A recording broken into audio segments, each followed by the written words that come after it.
શિયાળાની ઋતુને કારણે આપણે જે છોડવા વાવીએ છીએ તે સુકાઈ જતા હોય છે, ખાસ કરીને મની પ્લાન્ટ. તો આ ઋતુમાં તમારે મની પ્લાન્ટની પણ ખાસ કાળજી લેવી જરૂરી છે કે જેથી કરી એના પાન પીળા ન થઈ જાય અથવા તો તે સુકાઈ ન જાય. નમસ્કાર દર્શક મિત્રો, ખબર છે .com પરથી હું દ્રષ્ટિ આપ સૌનું સ્વાગત કરું છું.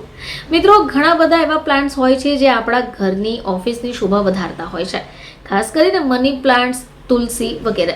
શિયાળાની ઋતુને કારણે આપણે જે છોડવા વાવીએ છીએ તે સુકાઈ જતા હોય છે, ખાસ કરીને મની પ્લાન્ટ. તો આ ઋતુમાં તમારે મની પ્લાન્ટની પણ ખાસ કાળજી લેવી જરૂરી છે કે જેથી કરી એના પાન પીળા ન થઈ જાય અથવા તો તે સુકાઈ ન જાય. તો મની પ્લાન્ટ જો સુકાઈ રહ્યો હોય અથવા એનો ગ્રોથ સારો ન થાય તો એનો અર્થ છે કે તમે એની સંભાળ લઈ નથી રહ્યા. મની પ્લાન્ટને હરિયો ભર્યો રાખવા માટે તમારે અઠવાડિયામાં એક કામ જરૂરથી કરવું જોઈએ, જેનાથી છોડ ઝડપથી વધશે અને લીલોછમ પણ રહેશે. છેલ્લા કેટલાક વર્ષોમાં ઘરોની અંદર વૃક્ષો વાવવાનું ચલણ વધી ગયું છે. હવે મની પ્લાન્ટ એક એવો છોડ છે જે મોટાભાગના ઘરોમાં જોવા મળશે. હવે મની પ્લાન્ટ તમારા સ્વાસ્થ્ય અને સમૃદ્ધિ માટે પણ સારી બાબત ગણાય છે. તો મની પ્લાન્ટના સુંદર લીલા પાંદડા તમારા ઘરની સુંદરતા વધારતા હોય છે, પરંતુ ઘણીવાર આ પાંદડા પીળા થઈ જાય છે. હવે એનું કારણ મની પ્લાન્ટની યોગ્ય કાળજી નથી લેવાઈ રહી. મની પ્લાન્ટ માટે ખાતર અને પાણી સિવાય એક અન્ય વસ્તુ પણ છે જે ખૂબ જરૂરી છે. હવે આને જ કારણે આ છોડ લીલોછમ રહી શકે. ચલો જાણીએ કે મની પ્લાન્ટને હરિયો ભર્યો રાખવા શું કરી શકાય. તો મની પ્લાન્ટને લીલોછમ કઈ રીતે રાખવો? મની પ્લાન્ટને તમારે શાવર આપવું જોઈએ.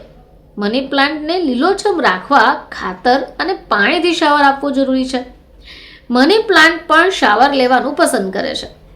જો તમે ફક્ત મૂળમાં જ પાણી અને ખાતર ઉમેરો છો તો છોડ સારી રીતે નહીં વધે, પાંદડાઓમાં ચમક પણ નહીં આવે અને એ ફ્રેશ વાળી ફિલિંગ પણ નહીં આપે. હવે આના માટે તમે શું કરશો?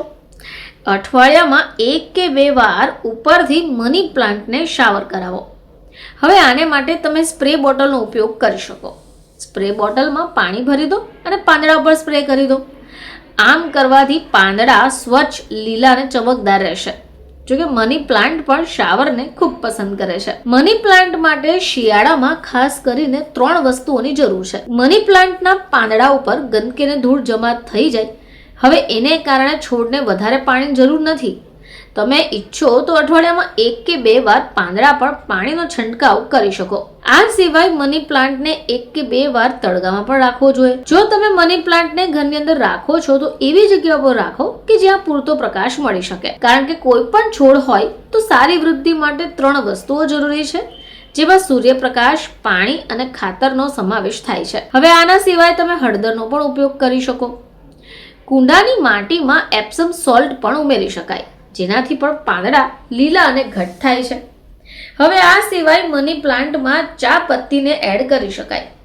ચા બનાવ્યા પછી જે વધેલી ભૂકો હોય તેને કુંડામાં નાખી દો. તમે જોશો કે આનાથી કીડીનો ઉપદ્રવ પણ દૂર થશે.